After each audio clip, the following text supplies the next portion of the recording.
For this episode of the Phoenix Conversations, I'm lucky enough to be talking to Penny Hopkinson.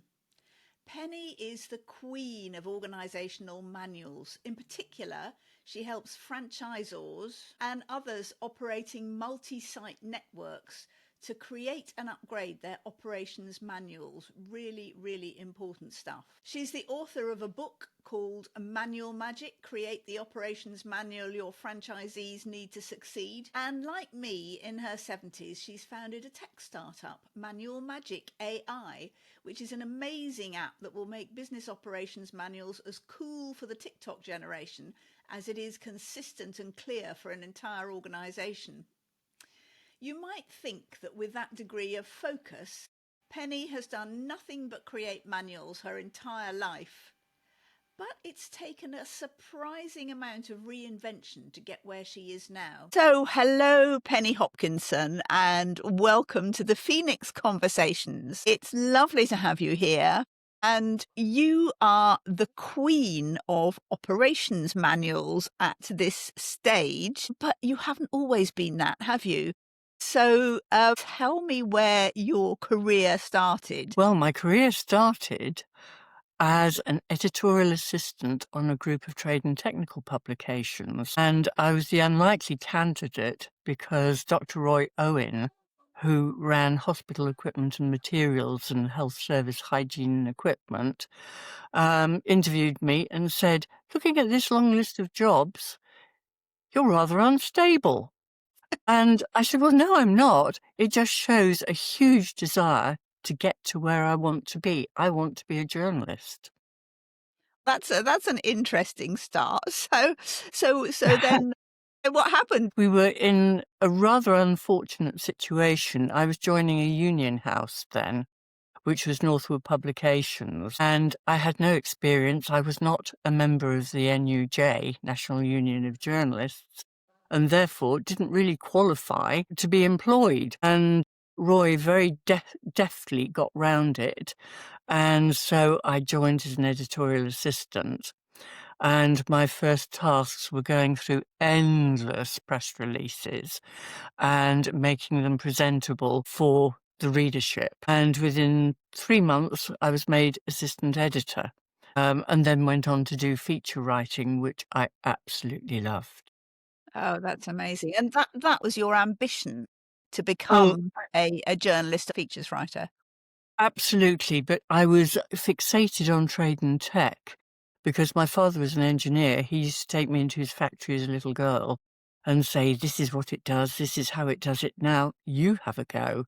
And he put me in charge of a hot wire cutter at 600 degrees Celsius, and I had to start cutting polystyrene blocks to the exact specification.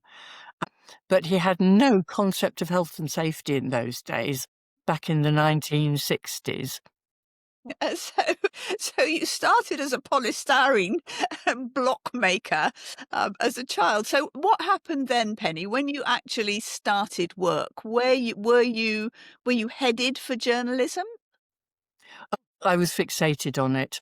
And that again goes back to when I was a student at college in London, and my tutor had written under a rather pretentious thesis I'd written on the art of hot wire cutting, because that's the one thing I really knew. And so the comment was, have you ever thought of trade and technical writing?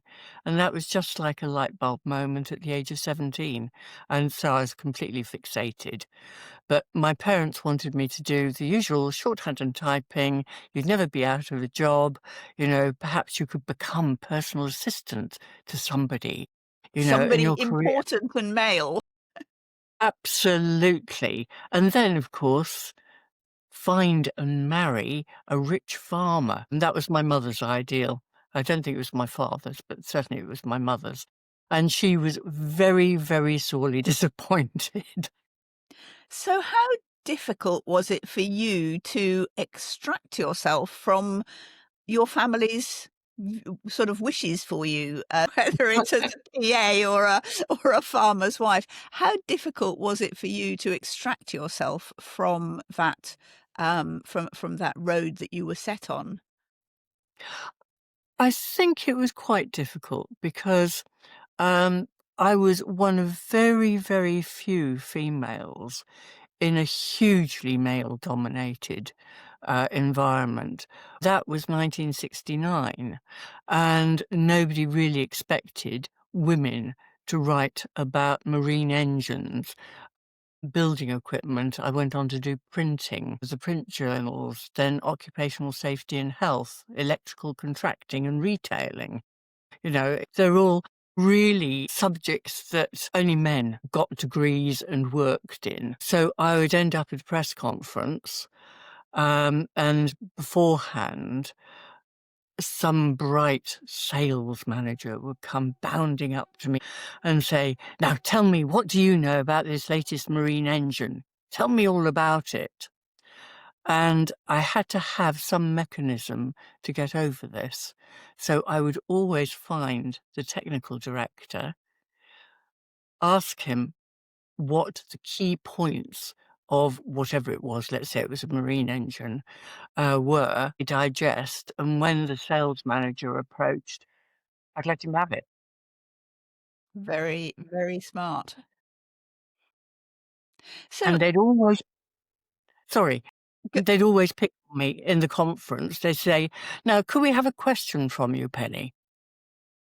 So so I'd have you to were think. actually successfully being that only woman in the room position that many of us found ourselves in. Because I should say, I think that both of us are in our 70s, but have been through various career reinventions and personal reinventions, and we're nowhere near the end yet. So it's interesting to go back to the beginning, which for us was a time when women just didn't do certain things. Absolutely. I mean, sometimes you think that that is really the dark ages, but it's just evolution. That's very true. So your first reinvention, though, really was away from being a PA and a wife into an independent woman with a career where you were able to make a mark. Yes. And I think this was really when I began to mature, to develop, to realize that communication was so important because as a journalist, as you know, you're always needing to communicate in particular ways. It's not always the same way, it's different ways. And I loved doing the owner interview. You know, how did this person get to be chairman of one of the biggest companies in the UK? Or how did they start creating their own product or business? And that to me was fascinating. So those were the sorts of articles you really enjoyed writing most, the sort of the personal side of the technical world, if you like. Yes, very definitely. I wanted to understand how business worked, but what were the success markers? What made somebody successful? How did they handle that success? Were they like my father, without any side to them whatsoever? They reveled in what they were doing. They really enjoyed it. Success meant personal fulfillment, not lots and lots of money. Although everybody wants to make money. Or were they somebody who really didn't relate to everyone in the company? And you stored away these insights, but you didn't at that stage have the belief that you would be running your own company at some stage. You were still very fixed on just the journalistic side of things. It never crossed my mind. I saw my father, who's reasonably successful. He had a small factory in Warwick, creating packaging for precision instruments, and he was really at the forefront of this horrible stuff. I mean, I hate it with vengeance now. Polystyrene. Everything's packed in it. It flakes off. You can't get rid of it, and it's probably the least environmentally friendly product you could ever imagine. But at the time, it was innovative And I watched him create this innovative business, and I suppose by osmosis I must have picked it up. So when did you reinvent yourself? What happened that you actually had to take yourself out of journalism and create another career for yourself? What was the Well, catalyst? I was a Middle East economics correspondent, and I worked across the Gulf states and a bit of Saudi Arabia, talking about their development plans and witnessing this absolutely massive development. I don't think we'll ever see anything like it in a lifetime, in future. And I was really happy doing that. I was a career journalist. I never thought of doing anything else. Middle East suited me beautifully. I love the culture. I love communicating with merchants, ministers, and members of the ruling family. And then all of a sudden, things became extremely political. And that was the time that the PLO were very much in the forefront of political life. And the publications were losing advertising. That meant that I was losing space to write. I could no longer write for Wall Street Journal, International Herald Tribune, and a whole raft of other publications worldwide. And I thought, well, what am I going to do? Because in many ways I'm overqualified, and it's going to be difficult. And then my old editor, wonderful Bob Brooks of Electrical Contractor and Retailer, phoned me up one day and said, "We're looking for a quality correspondent for the Institute of Purchasing and Supply publications. Would you like to do it?" And I thought, yeah, this sounds great. And so I saw the introduction of the white paper on quality, which became BS 5750. And then that is now today 9000. And I got involved with quality management, quality circles in Kaizen, the Japanese concept of small steps making a great difference across a business. And I thought, this is really fascinating. But with 9000, BS 5750, you had to have an operations manual, procedures manual. And those were so deathly dull that I couldn't imagine anybody reading them. And I thought, I wonder if I could do any better. Could I make it more engaging, make people read it, make it useful? So I launched Manual Writers International, and then I did my proof of concept with the Corporation of Lloyd's, 2-year contract to create their underwriting agents' procedures.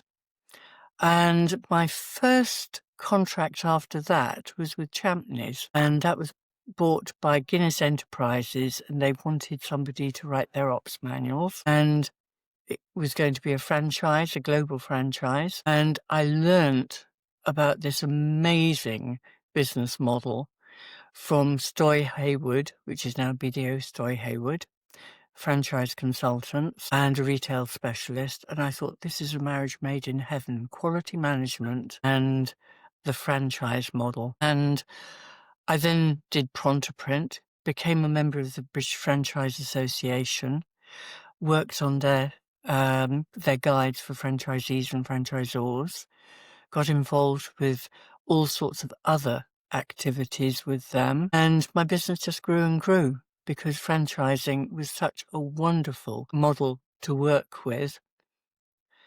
And then, as you well know, in about 2022, I decided to revisit a book that the former Director General suggested that I might write as a legacy when I retired, and had been put on the back burner since 2008 and the financial crisis.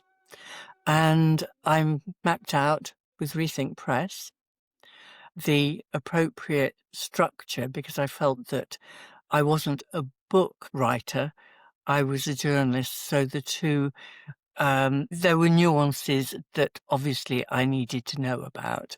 And I did a huge amount of research beforehand. And so Manual Magic, Create the Operations Manual Your Franchisees Need to Succeed, was born, published, and became the definitive book for creating operations manuals. Extraordinary. So I would say that looking at your transitions, your reinventions, they've been sort of gradual and rolling. I mean, I understand that the journalism in the Middle East was coming to an end, and you had to make some decision. And that, I think, is perhaps, the kind of key point in your initial reinvention from journalist to business owner. But the steps beyond that have been a kind of rolling, progressive opening of opportunities. But more than the opening, it's been you who have grabbed those opportunities and made them into something, unique to you. Do you think is that a fair assessment? Do you feel that's how it's happened? Yes, yes, I absolutely do. I mean, I think it takes what most people would say is a crisis to become a crossroads. And I always think that, if you take the path that's the most natural, and I still wanted to write, operations and standard operating procedures is a very, very specialist type of writing. And it's not necessarily as exciting as being a journalist, but it serves a really fundamental purpose and is the foundation for scaling a business. And I think that once you understand that, then somehow everything else falls into place. And I You've always said to me that the book you write is the one that changes your life. And I can honestly say that I could never have foreseen the steps that have been open to me and the opportunities since the book was published. Obviously, that's music to my ears. But I do feel that becoming a published author is a reinvention in itself, that it puts you in a completely different position to where you were before. Whatever you're doing, even if you continue to do the same thing, being an author is a reinvention of your status, of your kudos, of your thinking. The act of writing a book is a reinvention. Did you find that? Yes, it's a massive step change.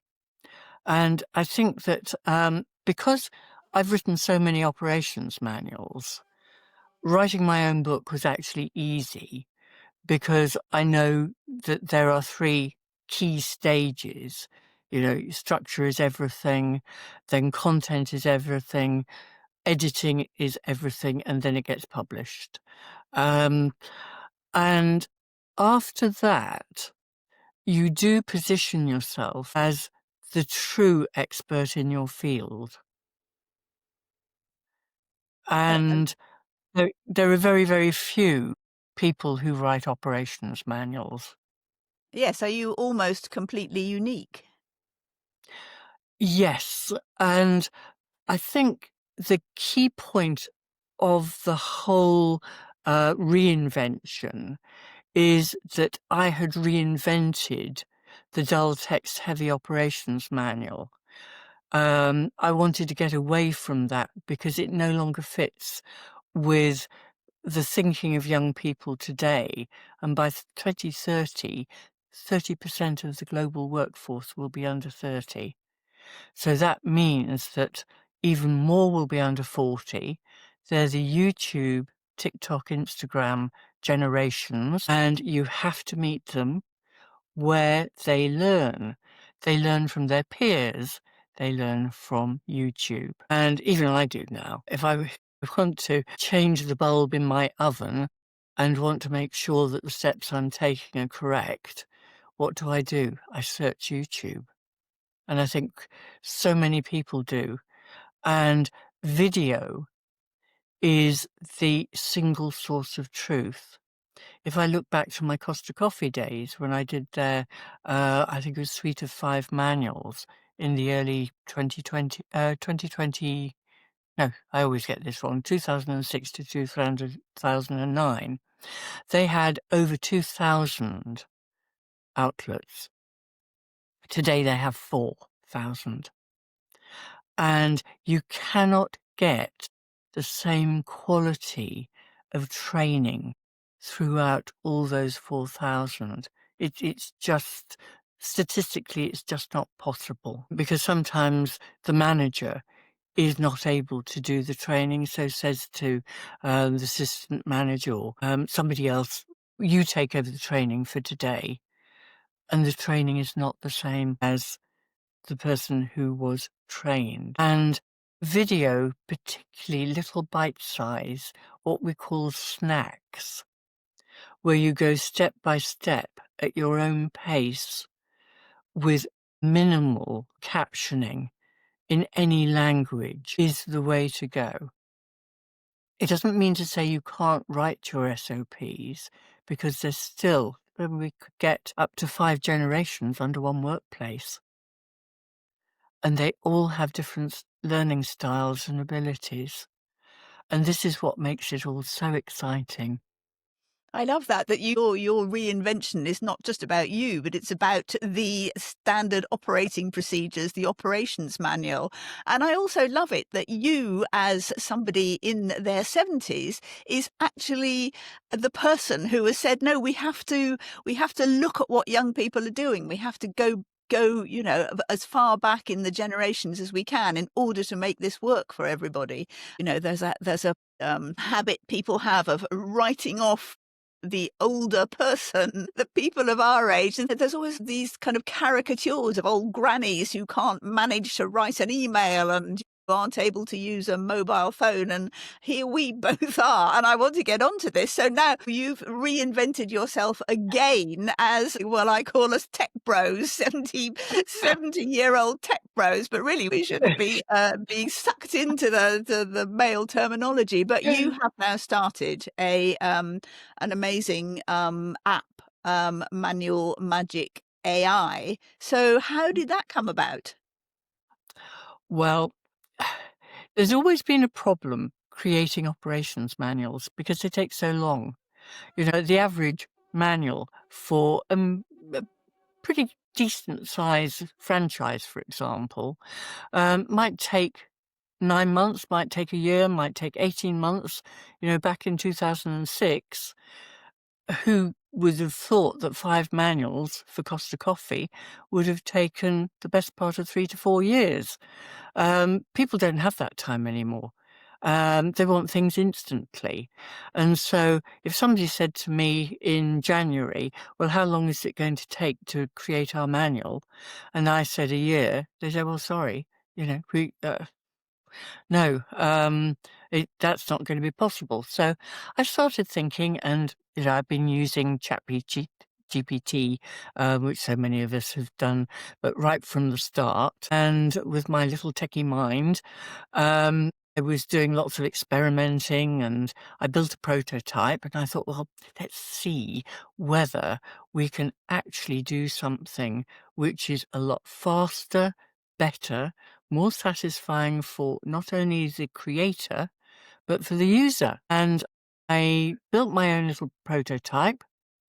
I tested it, probably a bit with, let's say, fear and trepidation, because I tested it on a potential client, not an actual one. And it passed with flying colours. And it was a hospitality franchise, and they had 3 problems. And long story short, we created the 3 SOPs and solved 3 really difficult problems, made it look really attractive with infographics in the brand voice and in the right viewpoint, to the right target audience. And that was done in less than half a day. And I got the best testimonial I could ever have got from the global franchise manager, which is just terrific. So that spurred me on to go onwards and upwards. And we have just, we're launching in January. So That's amazing. So what does it do, this app? Obviously it creates manuals, but how does it do it? How do you use the AI to complement your knowledge and skills? Well, what you can do is you can upload your intellectual property, as much as you can possibly find, and it can be PDFs, it can be Word documents, Excel spreadsheets, videos, even Post-it notes, because so many people have got Post-it notes all over their computers. So we feed all this in, and to a set of questions that determine the brand voice and tone and the viewpoint that we want to reach. We then start building the SOPs to 6 defined categories. Those broadly mirror the balanced scorecard. And so we've got everything from the introduction right the way through to development, growth and profit. The app will sort it and then start building the SOPs. We call it the Done With You, Done By You AI assisted app because all the beginning part is created by the app.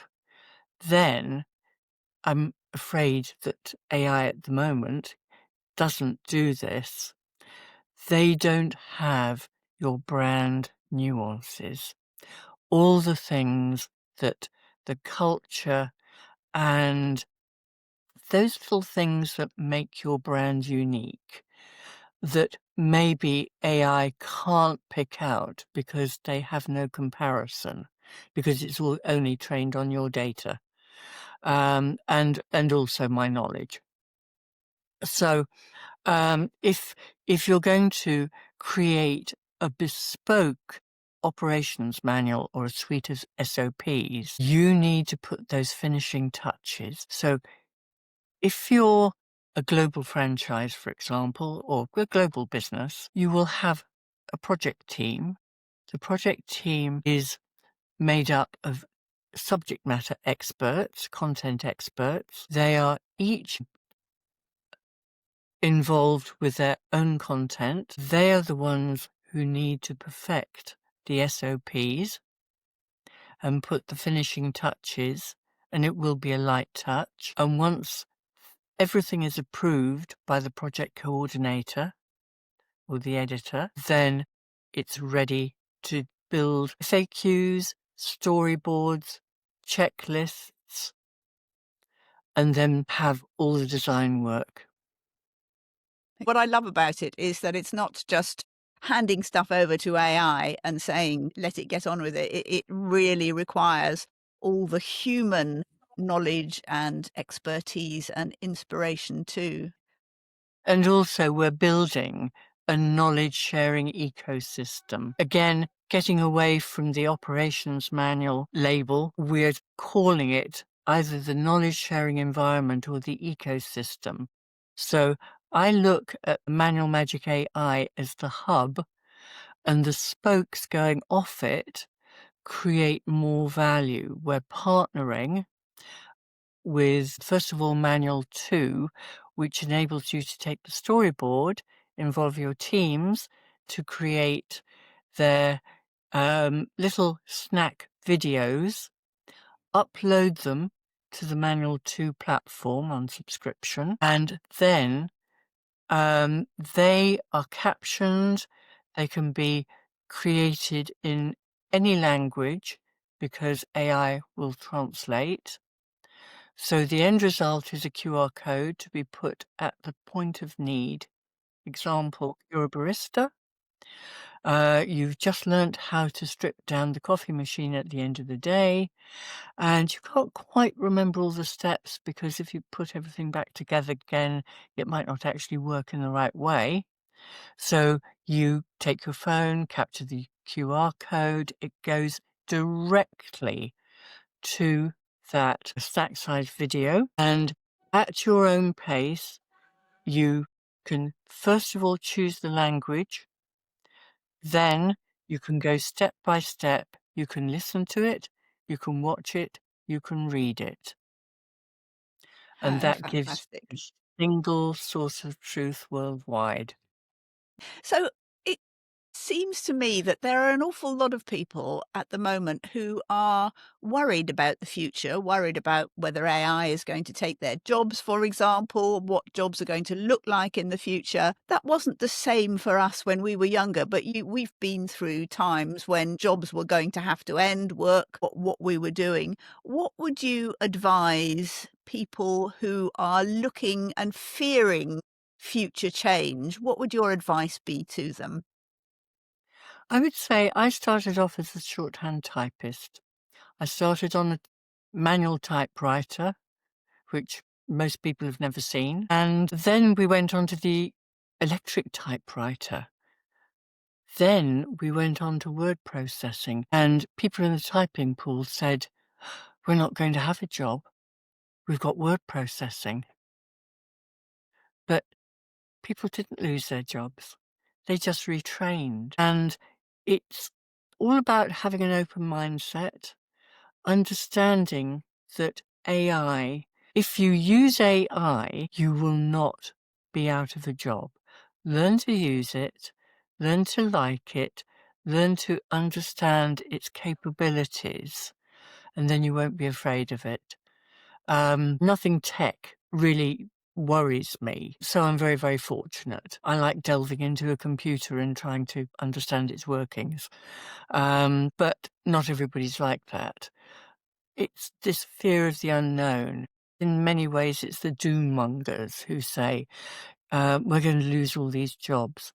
Yes, jobs will go, but if you spend a little time getting to know, getting to use, and getting to like AI. I use it for all sorts of things, copywriting. It's not the finished article, never, ever the finished article. You have to put your personality on it. It's like everything else.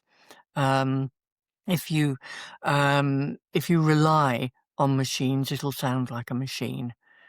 But if you use your personality, if you personalize it, if you make it your own, if you communicate in your style, then you won't be out of a job. That's brilliant. So everybody can reinvent with or without AI. So Penny, if somebody wants to get in touch with you and see what you're up to and what Manual Magic AI is like, we'll put all your links in the show notes. But where is the one place you would like them to go and have a look? Oh, I'd love you to have a look at www.manualmagic.ai, and the features are on there, so you can see little Loom or videos. And if you look at the subscriptions, the first subscription goes straight to the wait list.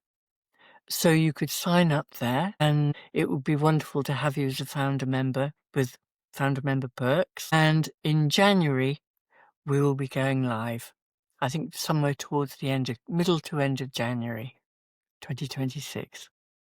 Fantastic. Congratulations on Manual Magic AI, and thank you so much for sharing your reinvention journey with us. Thank you, Penny Hopkinson. Thank you, Lucy. It's been such a pleasure. Thank you so much, Penny, for sharing your fresh starts and reinventions with us. It's so interesting to reflect on how our parents' aspirations for us can affect us, and sometimes we have to push back against them. Penny's mother might have wanted her to become first a secretary to an important man and then a farmer's wife, but it was probably her father's example that set her up for being the business and manual builder she is today. Thank you again, Penny Hopkinson, for sharing your Phoenix story.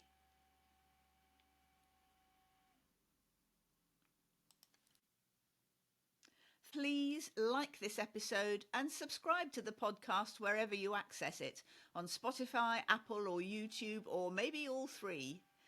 I look forward to seeing you on the next episode.